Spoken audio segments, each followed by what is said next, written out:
बिस्मिल्लाहिर्रहमानिर्रहीम। अस्सलामु अलैकुम स्टूडेंट्स। उम्मीद करता हूँ कि आप सब लोग खैरियत से होंगे और खुश होंगे। तो बच्चों, आज हमने स्टार्ट करना है class 10th mathematics new book का chapter number 6 functions and graphs. तो सबसे पहले थोड़ा सा फंक्शंस और ग्राफ को समझते हैं, तो फिर इंशाल्लाह जो एक्सरसाइज है 6.1 उसको सोल्व करेंगे। तो बच्चों, Cartesian product of any two non empty set A and B denoted by A multiply B read as A cross B.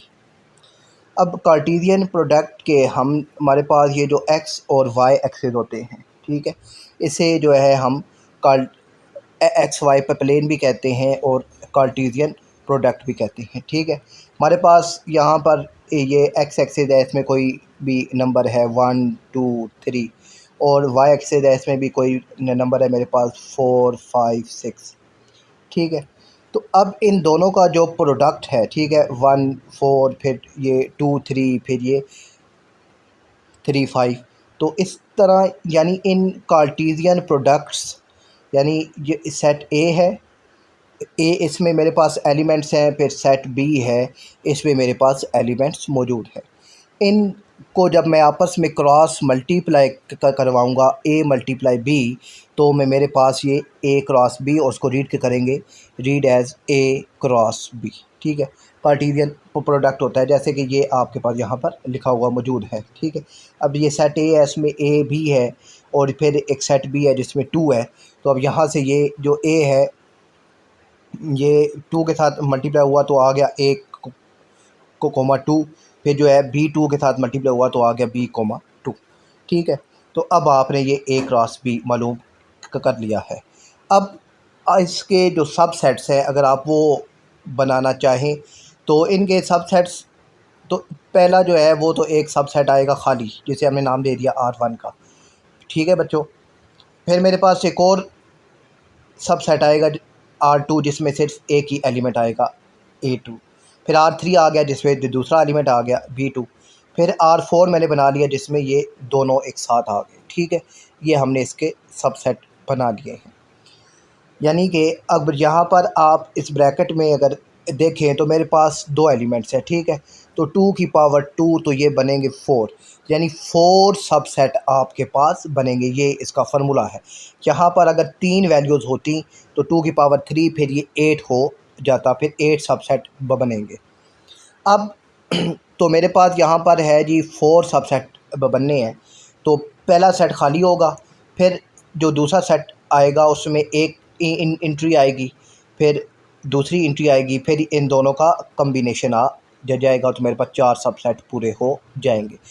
तो ये तो है कि हमारे पास कार्टेशियन प्रोडक्ट होता है, फिर हमने उसको मल्टीप्लाई कैसे करवाते हैं और उनके सबसेट कैसे बनते हैं। ये एक तो थोड़ा सा इस चैप्टर के शुरू में इंट्रोडक्शन था। अब हमारा जो चैप्टर का नेम है फंक्शन, तो उसकी तरफ मूव करते हैं। तो फंक्शन क्या होता है? अब फंक्शन को एफ से रिप्रेजेंट करते हैं। From set A to set B is a relation, दोनों का रिलेशन है। Rule or mapping which maps each element of set A to a unique element of set B. Set, ठीक है, कि सेट ए जो है उसका जो बी सेट के साथ जो रिलेशन बनेगा, जो इमेज बनेगी वो यूनिक होनी चाहिए। ठीक है, वो यूनिक होनी चाहिए। यानी कि अब आप देखें ए जो है का रिलेशन है 2 के साथ, तो ए 2 हो गया, फिर बी 2 हो गया। तो ये यहाँ पर एक आपके पास जो सेट ए है इसकी यूनिक इमेज आपके पास बन गई है। यहाँ पर अगर ये होता इस तरीके से, यहाँ पर 2 के साथ यहाँ पर लिखा होता 3 भी, तो फिर ये जो ए है, ए का सेट जो है, ए का जो लिंक है, ठीक है, इसे लिंक कहते हैं, ए का लिंक जो है वो 3 के साथ भी बन गया है। अब सेट ए जो है इसकी यूनिक इमेज नहीं है, क्योंकि ए 2 के साथ भी है और ए 3 के साथ भी है, तो ये आपके पास सेट नहीं है। ठीक है, और फिर है जी बच्चों हमारे पास से अब domain and range of a function. तो डोमेन यानी सिंपल क्या है कि बच्चों दी सेट ऑफ फर्स्ट एलिमेंट, जो फर्स्ट एलिमेंट होता है किसी भी रिलेशन में। अब यहाँ पर आप ये देखिए, ये आपके पास एक रिलेशन है, तो जो फर्स्ट एलिमेंट है ए, ये आपके पास डोमेन आ गई, और जो सेकंड एलिमेंट है बी, ये आपके पास रेंज आ जाएगी। ठीक है, first element of each order pair in the function is called its domain, और second element of each order pair in the function is called its range. तो फर्स्ट एलिमेंट डोमेन होता है और सेकंड एलिमेंट हमारे पास range होती है। अब थोड़ा सा देखते हैं बच्चों फंक्शंस को। तो यहाँ पर आप के पास बच्चों ये आपकी बुक में ये एग्जांपल्स हैं। अब यहाँ पर आप ये देखिए, ये जो आपके पास ऊपर ये फंक्शन के नेम भी लिखे हुए हैं। ठीक है, ये एफ जी एच फिर टी पी क्यू। अब आपने ये बताना है कि इनमें से कौन सा फंक्शन है और कौन सा फंक्शन नहीं है। ठीक है, तो सबसे पहले बच्चों आप ये देखिए सेट ए को। अब ए 7 भी है, 2 9 है और 4 7 है। तो अब यहाँ पर ना जो सेट ए है इसकी यूनिक इमेज है सेट बी के साथ, तो ये आपके पास एक फंक्शन है। फिर आप सी को देखिए, तो सी भी अब ये 0 का 0 7 है, फिर 2 7 है, फिर 4 5 है।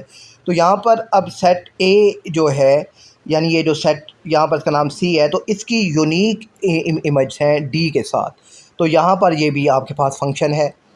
फिर ये जो एच है, ये इसकी भी यूनिक इमेज है, 0 7 है, फिर 2 9 है और 4 5 है, तो ये भी आपके पास फंक्शन है। अब ये जो टी है, इसको आप ज़रा देखिए, टी के दो में टी जो फंक्शन है इसके दो सेट हैं, एक पी है एक क्यू है। यहाँ पर आप देखिए, अब ये जो ज़ीरो है, ज़ीरो की इमेज 7 के साथ भी है और ज़ीरो की इमेज जो लिंक है वो 9 के साथ भी है। तो अब ये आपके पास सेट नहीं है, क्यों कि जो पहला सेट है सेट ए है, यहाँ पर सेट पी का नाम लिखा हुआ है, तो जो सेट पी है इसकी इमेज यूनिक होनी चाहिए थी, मगर यहाँ पर इसकी इमेज यूनिक नहीं है, क्योंकि ज़ीरो की दो इमेज बन गई, एक 7 के साथ 0 7 आ गया और एक 9 के साथ 0 9 आ गया, तो ये आपके पास फंक्शन नहीं है। आप ये जो है पी को देखें, तो पी में ये जो सेट है बी का लिंक ही नहीं है यहाँ पर किसी जो है एम के साथ। ठीक है, यानी ये जो सेट एम है, तो बी की इमेज ही नहीं है, तो बी की इमेज ही नहीं बन रही, तो ये भी आपके पास सेट नहीं है। यहाँ पर बी को देखें, तो बी की इमेज 2 के साथ भी है और बी की इमेज 3 के साथ भी है, तो ये भी आपके पास जो है फंक्शन नहीं है। तो फंक्शन की पहचान हमारे पास ये आ गई कि जो सेट ए है उसकी जो इमेज है सेट बी के साथ वो यूनिक होनी चाहिए, और दूसरा ये पॉइंट सामने आया कि सेट ए में कोई भी एंट्री जो है वो खाली नहीं होनी चाहिए। जिस तरह यहाँ ये देखिए, ये 2 भी खाली है, यहाँ पे बी जो है इसकी भी कोई लिंक नहीं है, इमेज नहीं है, तो ये भी आपके पास फंक्शन नहीं है। ठीक है, और फिर इसके बाद बच्चों थोड़ा सा आगे मूव करते हैं टाइप्स ऑफ फंक्शन। तो ये बहुत अहम है कि टाइप ऑफ फंक्शन में बच्चों सबसे पहले आपके पास आता है इनटू फंक्शन। अब इनटू फंक्शन क्या है कि ए बी, ये जो है इसको सेट्स को लिखने का तरीका होता है, will be into if there is at least one element in set B which is not an image of any element of set B, के सेट बी में एक एलिमेंट ऐसा हो जिसकी इमेज सेट बी के साथ ना हो बन रही हो। यहाँ पर आप देखिए ये 2 है, तो 2 की इमेज सेट बी के किसी भी एलिमेंट के साथ नहीं है, तो ये आपके पास इनटू फंक्शन है। ठीक है, यहाँ पर अगर ये होता कि अब यहाँ देखिए ए की इमेज भी है, बी की भी है, सी की भी है, तो ये एक फंक्शन है। अब ये कौन सा फंक्शन है, तो ये इनटू फंक्शन है। हमें कैसे मालूम हुआ कि ये इनटू है, तो सेट बी में एक एंट्री, एक एलिमेंट ऐसा है जिसकी इमेज सेट ए के साथ नहीं है, तो ये फंक्शन जो है ये इनटू फंक्शन कहलाएगा। और फिर है जी बच्चों हमारे पास ऑन टू फंक्शन।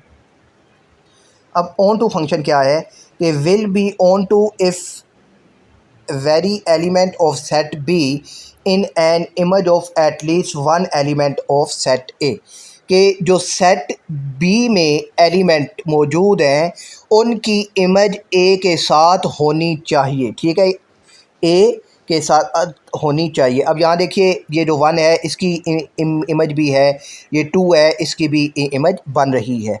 तो यहाँ पर ये आपके पास ऑन टू फंक्शन है, यानी सेट बी के में जितने भी एलिमेंट्स हैं उन सब की इमेज सेट ए के साथ बननी चाहिए, लिंक बनना चाहिए, तो वो आपके पास ऑन टू फंक्शन कहलाएगा। और फिर है जी बच्चों हमारे पास 1 to 1 function. 1 to 1 function, 1 to 1 will be 1 to 1 if distinct element of set A have distinct image of set B। ठीक है, कि जो सेट ए है उसकी डिफरेंट इमेज होनी चाहिए सेट बी के साथ इन दी एडजॉइनिंग एरो डायग्राम। ठीक है, तो यहाँ पर आप तो सेट ए की डिस्टिंक्ट इमेज यानी डिफरेंट इमेज होनी चाहिए, तो वो ये देखिए ए की 2 के साथ है, सी की 1 के साथ है, बी की 4 के साथ है। तो ये आपके पास ये जो है ये ऑन टू या 1 to 1 फंक्शन बन गया है। ठीक है, कि हर एक एलिमेंट की डिफरेंट इमेज मौजूद है। तो और साथ एक और चीज़ भी बच्चों आप देखिए कि सेट बी में एक एलिमेंट जो है 3, इसकी कोई भी इमेज या कोई भी लिंक जो है वो सेट ए के साथ नहीं है। तो जो 1 to 1 फंक्शन है फिर ये आपके पास ये जो है इन टू फंक्शन वो भी बन गया है। ठीक है, अब वो फंक्शन जो इन टू भी हो और 1 to 1 भी हो, जो वो फंक्शन जो इन टू भी हो और 1 to 1 फंक्शन भी हो उसे इंजेक्टिव फंक्शन कहते हैं। ठीक है, और जो 1 to 1 फंक्शन है उसको आप इस तरीके से भी लिख सकते हैं। ठीक है, 1-1 फंक्शन करके भी लिख सकते हैं। और वो फंक्शन जिसमें इन टू भी हो और 1 to 1 भी हो उसे इंजेक्टिव फंक्शन कहते हैं। और फिर एक और है बाइजेक्टिव फंक्शन। तो बाइजेक्टिव फंक्शन वो फंक्शन होगा जो बोथ ऑन टू भी हो और 1 to 1 भी हो। ठीक है, ऑन टू भी हो और 1 to 1 भी हो। अब देखिए 1 to 1 की पहचान क्या है कि सेट ए के एक डिस्टिंक्ट यानी डिफरेंट इमेज होनी चाहिए।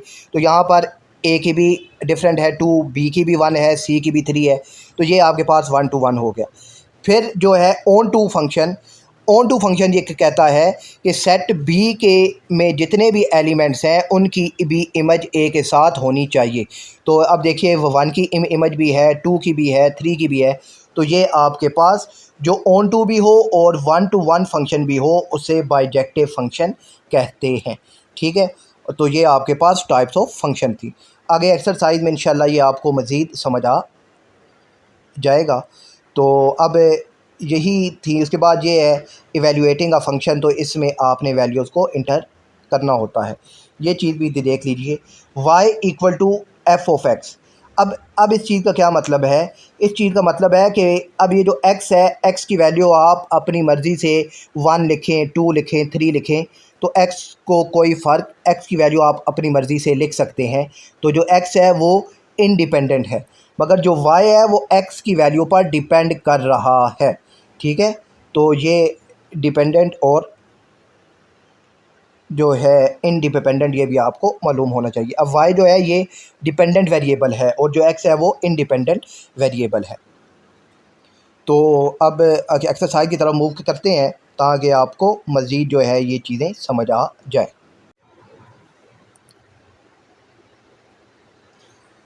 एक्सरसाइज 6.1 का क्वेश्चन नंबर 1 है बच्चों कि हमारे पास एक सेट है A 2, 4, 6, 8 और एक सेट है B 1, 3, 5। Which of the following relations are function from A to B।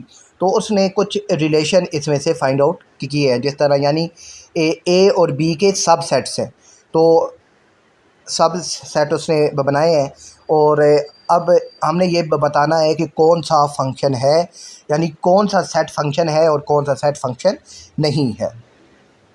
तो हमारे पास ये R1 है, देखिए 2, 3, 6, 5, 8, 3, 4, 1 है।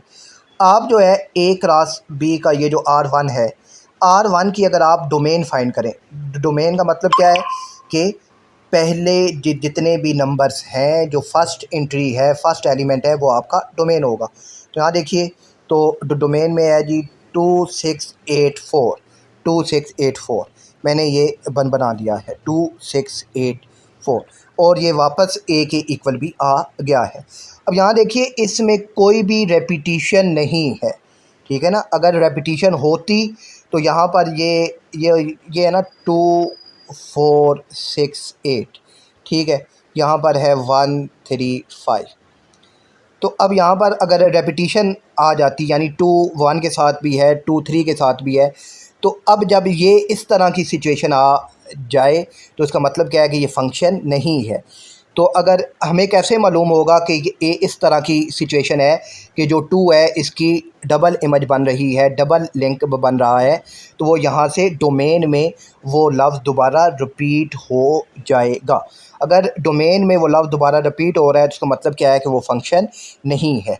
तो यहाँ पर कोई भी लफ्ज़ रिपीट नहीं हो रहा, तो ये आपके पास फंक्शन है।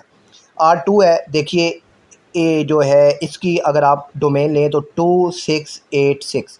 अब देखिए ये 6 और ये 6 ये रिपीट हो गया है, इसमें रेपिटिशन आ गई है, तो ये आपके पास फंक्शन नहीं है, ठीक है।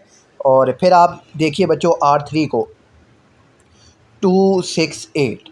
अब यहाँ पर ज़रा कहानी थोड़ी सी मुख्तलिफ है, इसको ज़रा आपसे समझिएगा कि ये R3 को देखें ज़रा बच्चों। इसमें हमारे पास पेयर्स हैं 2 3 6 5 और 8 3। अब आप अगर इसकी डोमेन फाइंड आउट करें तो डोमेन फर्स्ट एलिमेंट होता है 268, तो मैंने ये डोमेन फाइंड कर ली 2 6 और 8, ठीक है।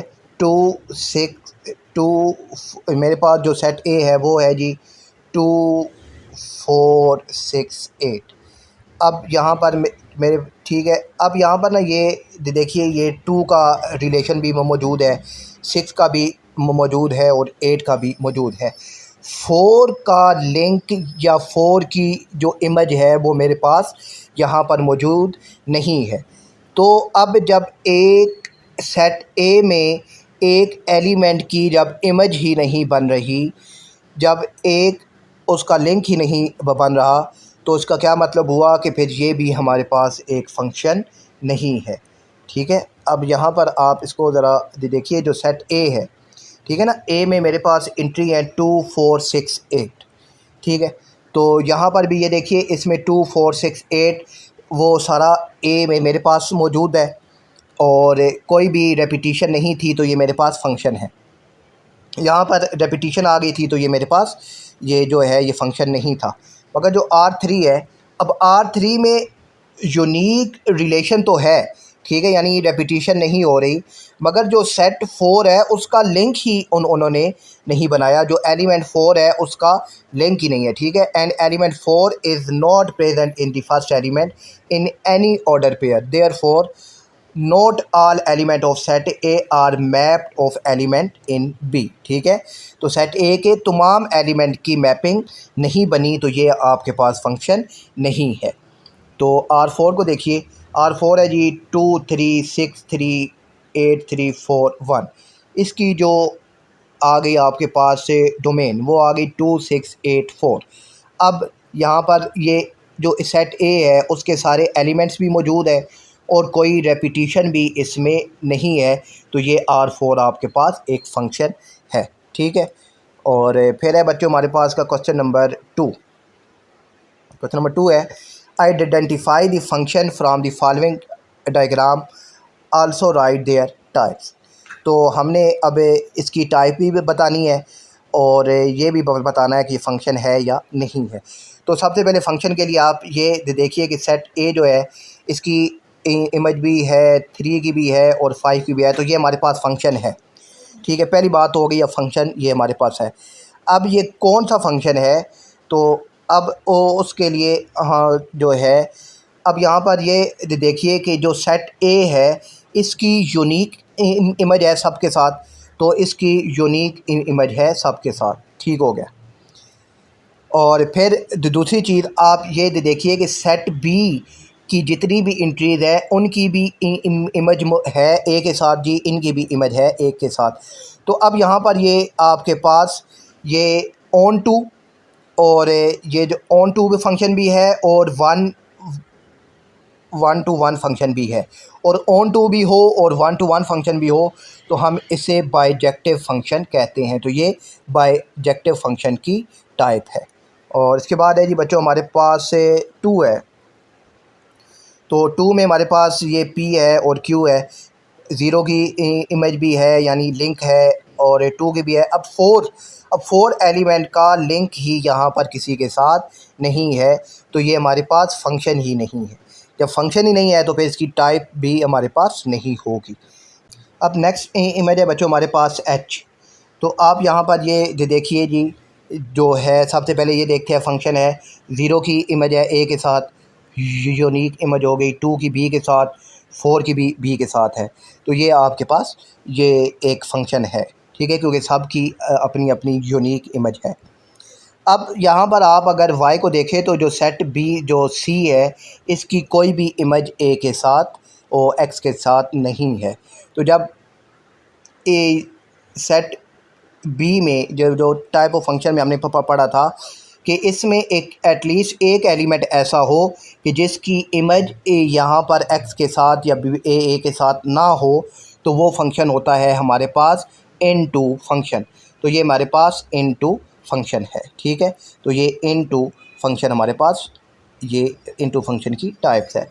फिर क्वेश्चन नंबर 3 है बच्चों हमारे पास, इफ़ एफ ऑफ एक्स है जी हमारे पास X square minus 1/2x plus 3, evaluate the following. तो इसको इवेल्यूएट करना है।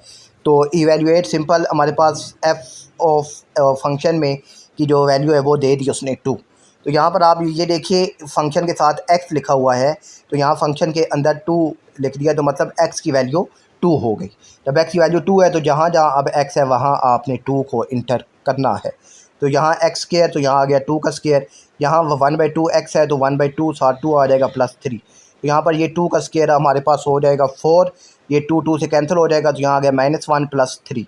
तो यहाँ पर अब ये जो है ये 4 में से 1 माइनस होकर 3 आ गए तो प्लस 3, तो ये हमारे पास का आंसर आ गया 6 आ गया है, ठीक है।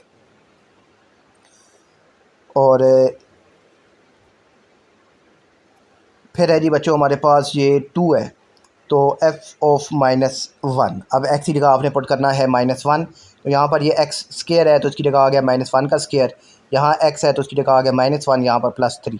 तो ये माइनस और ये माइनस मिलकर हो गए प्लस, तो ये 1 का स्क्वायर ये आ गया 1, तो ये माइनस माइनस प्लस, तो यहाँ पर आ गया 1/2 प्लस 3।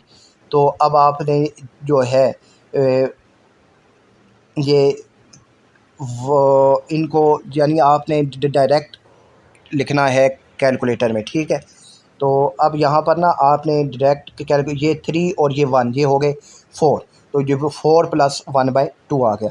अब ये आपने कैलकुलेटर में लिखना है 4 + 1/2, तो आपके पास का आंसर आ जाएगा 9/2, ठीक है। डायरेक्ट आपने कैलकुलेटर में इसको लिख के सोल्व करना है। फिर बच्चों आपके पास जो है x की वैल्यू वो आ गई 2/3। तो अब जहाँ जहाँ x है वहाँ आपने पुट करना है 2/3। तो ये x स्क्वायर है तो यहाँ आ गया 2/3x स्क्वायर, यहाँ पे x है तो यहाँ आ गया ये 2/3, और यहाँ पर ये 3 ऐसे ही आ गया। ये 2 का स्क्वायर 4 और 3 का स्क्वायर 9, 4/9 आ गया। ये 2 इस 2 से कैंसिल हो जाएगा, तो यहाँ आ गया -1/3 और ये +3 आ गया। तो अब आपने इसको यहाँ पर ये सॉल्यूशन है कि आपने इसका एलसीएम लिया और मल्टीप्लाई करवाया, तो आपने यहाँ पर जस्ट कैलकुलेटर में लिखना है 4/9, फिर -1/3, फिर +3। तो डायरेक्ट आपके पास आंसर आ जाएगा 28/9। तो आपने इसी तरीके से इसको लिखना है।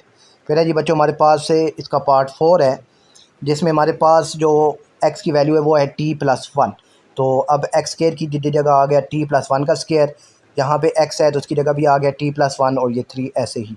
यहाँ पर अब ये t+1 का होल स्क्वायर आ गया है, तो यहाँ पर जब होल स्क्वायर हो तो यहाँ पर फार्मूला इम्प्लीमेंट होगा a + b का होल स्क्वायर वाला जो फार्मूला होता है, ठीक है। तो a² + 2ab और +b², ठीक है। तो अब यहाँ पर वो वाला फार्मूला इम्प्लीमेंट होगा, तो ये t है तो t का स्क्वायर ही आ जाएगा। फिर आगे है जी +2ab, ठीक है। अब +2ab में में ये प्लस है, ये 2a, a की वैल्यू है यानी यहाँ पे t, और बी की जगह आ जाएगा 1, तो यहाँ आ गया 1, तो ये आ गया 2t, यहाँ आ गया 2t और 1 का स्क्वायर 1 ही रहेगा। फिर ये -1/2t के साथ मल्टीप्लाई हुआ तो ये आ गया -1/2t। फिर ये माइनस ये प्लस के साथ मल्टीप्लाई हुआ तो प्लस माइनस माइनस 1/2 1 के साथ हुआ तो 1/2 + 3 आ गया।